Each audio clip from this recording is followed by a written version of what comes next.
અમદાવાદ ગ્રામ્યના ધંધુકામાં યુવકની હત્યાને લઈ હાલ અજંપાભરી શાંતિ જોવા મળી રહી છે। પોલીસનો લોખંડી બંદોબસ્ત પણ ગોઠવી દેવામાં આવ્યો છે।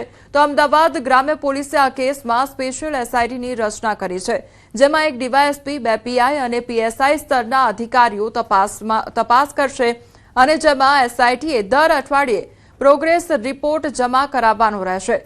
અમદાવાદ ગ્રામ્ય એસપી તરફથી ગામમાં શાંતિ અને કાયદો વ્યવસ્થાની પરિસ્થિતિ જળવાઈ રહે તે બાબત સુનિશ્ચિત કરતા કહ્યું હતું કે અસામાજિક તત્વો સામે કડક કાર્યવાહી કરવામાં આવશે અને આરોપીઓની ગેરકાયદેસર મિલકતો સામે પણ દબાણ દૂર કરવાની કાર્યવાહી હાથ ધરાશે।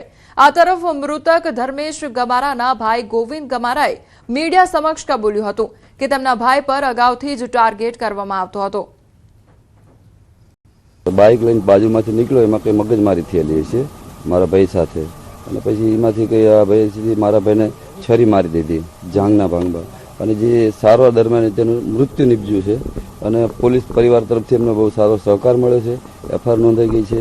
અને બીજું કે જે કોઈ સંગઠનો કોઈથી અમારે કોઈ ભરમાવાનું થતું નથી કોઈથી, અને બસ અને પોલીસનો બહુ સારો સહકાર છે અને અમને ન્યાય મળે, બસ એક અમારી જ માંગ છે। મારો ભાઈ અહીં ઘરે રહે અને પશુપાલનનો ધંધો કરતો હતો અને પશુપાલનથી ગુજરાન ચલાવતો હતો, અને અવારનવાર અમારા સમાજની ઉપર ટાર્ગેટ કરે છે અને અમારા સમાજના યંગ છોકરાઓને જે ટાર્ગેટ બનાવે અને મૃત્યુ 4-5 વર્ષ થાય એટલે એક સમાજનો છોકરાને આવી રીતે લઈ લેવો એમને, બસ એમનો લક્ષ્ય તો થાવો।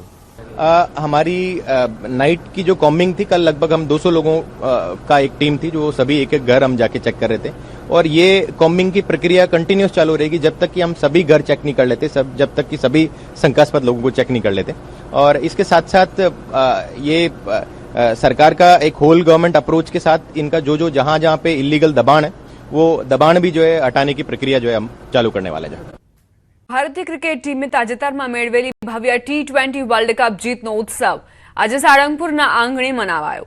ભારતીય T20 ટીમના કેપ્ટન અને મિસ્ટર 360 તરીકે જાણીતા સૂર્યકુમાર યાદવ અને મુખ્ય કોચ ગૌતમ ગંભીર આજે ખાસ સાળંગપુર ખાતે શ્રી કષ્ટભંજન દેવ હનુમાનજી મહારાજના દર્શને પહોંચ્યા હતા। ભારત વિશ્વ વિજેતા બને તે માટે રાખેલી માનતા પૂર્ણ કરવા બંને દિગ્ગજો પોતાની સાથે વર્લ્ડ કપ ટ્રોફી પણ લાવ્યા હતા। કેપ્ટન સૂર્યકુમાર યાદવ અને ગૌતમ ગંભીરે મંત્રોચ્ચાર સાથે દાદાના ગર્ભગૃહમાં જઈને સુવર્ણ વર્લ્ડ કપ ટ્રોફી હનુમાનજી મહારાજના ચરણોમાં અર્પણ કરી। દાદાના ચરણે ટ્રોફી ધરીને બંને દેશની આ મોટી સફળતા માટે આભાર માન્યો હતો। આ ઐતિહાસિક ક્ષણના સાક્ષી બનવા માટે મોટી સંખ્યામાં શ્રદ્ધાળુઓ ઉમટી પડ્યા હતા। આ પવિત્ર અવસરે કેપ્ટન સૂર્યકુમાર અને કોચ ગંભીરે ધજા પૂજનની વિધિ સંપન્ન કરી હતી અને મંદિરના શિખર પર આસ્થા સાથે ધજા ચડાવી હતી।